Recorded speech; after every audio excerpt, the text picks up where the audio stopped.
The morning light crawled across the floor outside the condo. Robert sat at his desk, feeling the hum of the processor in his laptop.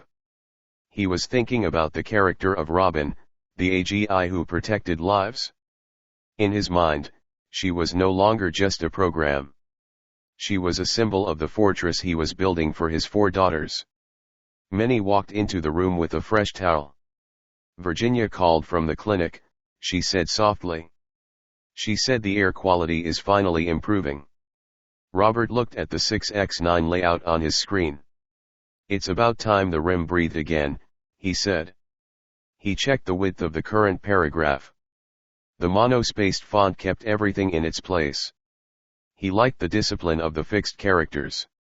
It reminded him of the logs at 29 Palms. Dorothy arrived with a box of new chalk sticks. "The school board wants to see the new series. They think the honesty is good for the kids."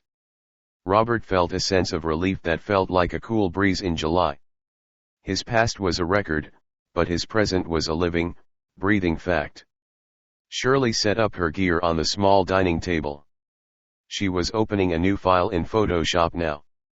"I'm layering the sunset behind the logo," she said. "It needs to look real," Robert told his girl. "No more of that flashy, fake corporate shine." Barbara sent a text with a photo of a sales rack.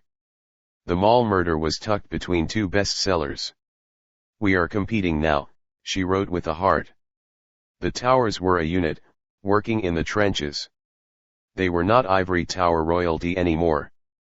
They were the people in the dust, building up. Minnie started the stove for the evening meal. The smell of the steak rub began to drift in. It was a scent of home, not a scent of a club. Robert typed the final words of the afternoon. He was writing about a man who found his way. It wasn't a fiction, even if the names changed. The radical honesty was his only way forward. He saved the file and looked at his family. Virginia and Dorothy were laughing by the counter. Shirley was focused on the pixels of her art. They were safe, and they were finally home. The debt was a ghost that had been laid to rest. The jewels were gone, but the family was whole. The desert night fell with a quiet, deep peace. Robert felt the weight of the day in his back. But his heart was light, and his mind was clear. The saga was a journey, and they were on track. The next page was blank, waiting for the truth.